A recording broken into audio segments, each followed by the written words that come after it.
എനിക്ക് ഇഷ്ടപ്പെട്ട team Argentina ആണെങ്കിലും ഇന്ന് ബ്രസീൽ നോർവേനോട് തോറ്റു എന്ന് പറഞ്ഞപ്പോൾ വല്ലാത്തൊരു സങ്കടമുണ്ട്. ഞാൻ ഒരിക്കലും പ്രതീക്ഷിച്ചിട്ടില്ല നോർവേനായിട്ട് ബ്രസീൽ തോൽക്കും, ബ്രസീൽ ജയിക്കും തന്നെ ഉണ്ടായിരുന്നത്.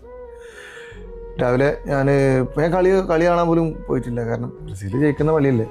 അർജന്റീന ഇഷ്ടപ്പെടുന്ന എനിക്ക് വലിയ സുഖമൊന്നും ഉണ്ടാവില്ലല്ലോ. അതുകൊണ്ട് തന്നെ ഞാൻ കളി കാണാൻ പോയിട്ടില്ല. കാലത്ത് ഞാൻ ഗൂഗിളിൽ അതിൻ്റെ സ്കോർ ബോർഡ് നോക്കുമ്പോൾ ആകെ ഞെട്ടിപ്പോയി. സങ്കടവും സന്തോഷവും എല്ലാം കൂടെ.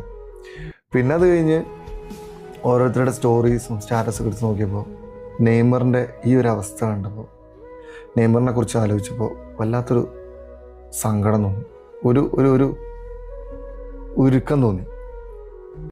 അത് വല്ലാത്തൊരവസ്ഥയാണത്.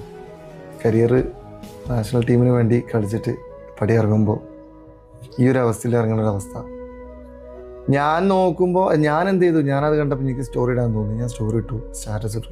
എനിക്ക് വിഷമം തോന്നി. കളിയാക്കൽ വളരെ കുറഞ്ഞ പേര്, 1-2 പേര് മാത്രമേ കളിയാക്കിയിട്ട്, ടീമിനെ കളിയാക്കിയിട്ട് ഞാൻ വീഡിയോ ഇട്ട് കണ്ടിട്ടുള്ളൂ. അർജൻറ്റീനൻ ഫാൻസൊന്നും അങ്ങനെ ഇട്ടിട്ടില്ല. എല്ലാവരും ഈ നെയ്മറിൻ്റെ ഈ ഒരു പടമാണ് വെച്ചിട്ടുള്ളത്. ഞങ്ങൾ അങ്ങനെയാണ്. ഞങ്ങളിപ്പോൾ നാളെ CR7 തോറ്റാലും അദ്ദേഹം കരയുന്ന പിക്ചർ ഞങ്ങൾ നാളെ ഇതുപോലെ സ്റ്റോറി സ്റ്റാറ്റസ് ആക്കി ഇടുകയും ചെയ്യും.